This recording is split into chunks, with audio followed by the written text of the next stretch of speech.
invite Honorable Benson to move that the bill be now read the second time.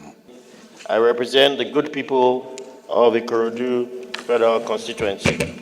Mr. Speaker, I rise to request that a bill to amend the TETfund Act 2011 to provide for additional conditions for accessing of funds for capital projects by beneficiary institutions and for other related matters be read a second time. Colleagues, I remain Tijani Kayode Ismail. I represent the good people of Ifelodun of Far, or Union Federal Constituency. Mr. Speaker, I'm from Kwara State. I rise to second the motion, heavily moved by my big brother, Honorable Jimmy Benson. I so second. Amendment. We request to amend Section 7. The intendment is to ensure that universities who require to access this intervention fund show traction. So we are trying to include some condition precedents to draw down to ensure that the universities who apply or who intend to tap into this intervention fund will show a track record that they've done substantial developmental work in a university before they can access the developmental fund. So we're proposing that Section 7.5 should be amended to include 3 subclauses. I don't know if I can go through the clauses if you have enough time, or it's straightforward enough. Okay. Just mention them. So the first section is Section A, is in the 3 years preceding the year of application, the beneficiary institution should have shown itself to have executed capital projects worth at least 500 million naira, 500,000 naira. The type, quantity, quality, and standard of the capital projects executed must meet the type, quality, and quantity or standard prescribed by the Act or its regulations. The beneficiary institution must show verifiable evidence of the existence of the capital project in the institution. The total cost, including variations of the capital project, shall be verified and certified by the Auditor General of the Federation in case of the federal institution, or the Auditor General of States in the case of owned institutions. And it's a straightforward bill. I kindly urge my colleagues to support and pass this bill.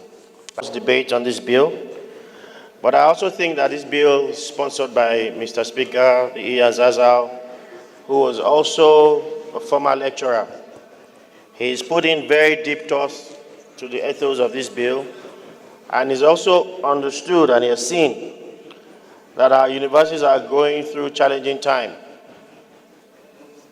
The Pro-Chancellor also confessed that during his tenure, he saw a lot of, the former Pro-Chancellor saw a lot of abandoned projects, and he also sat as the chairman of tender committees. He saw a lot of documents that didn't have proper bill of quantities and co. The essence of this bill, I must repeat myself again, is to ensure that this intervention fund being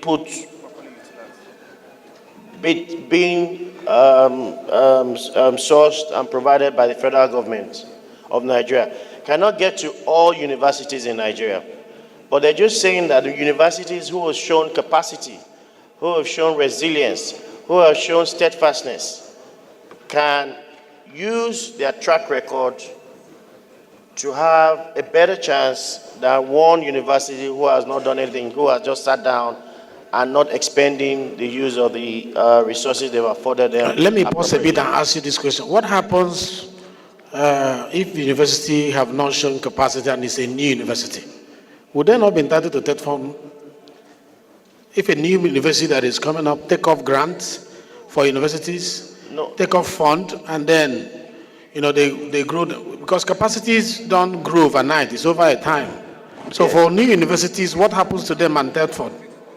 So that's a seed fund you're talking about. We're talking about TETfund that grants intervention facilities or grants to universities to develop further. We're saying because the funds are limited, it should go, so this would also foster competition among universities that let's utilize these funds properly this year so that we can use our track record to apply for more funding next year. I also like what the chairman of the committee said.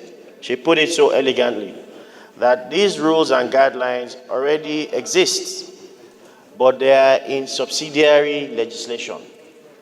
Now, in the wisdom of Mr. Speaker, he wants to put the subsidiary legislation into the proper law, and I believe is the right way to go. So I urge this Honorable House to please support Mr. Speaker's bill and ensure same is passed with the speed of light. Bill.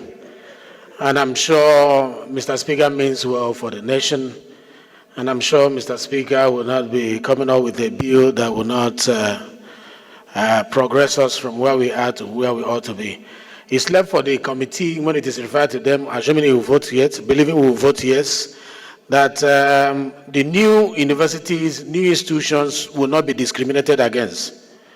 As long as the fund will not discriminate against new upcoming universities, where the older universities that have shown capacity will drive larger percentage of the fund, and new universities like the ones some of us are proposing will not benefit from it. So let me ask, those in support of this motion say aye. Let me ask again, those in support of this motion say aye. I was looking into your mouth. And those against say nay. The ayes have it.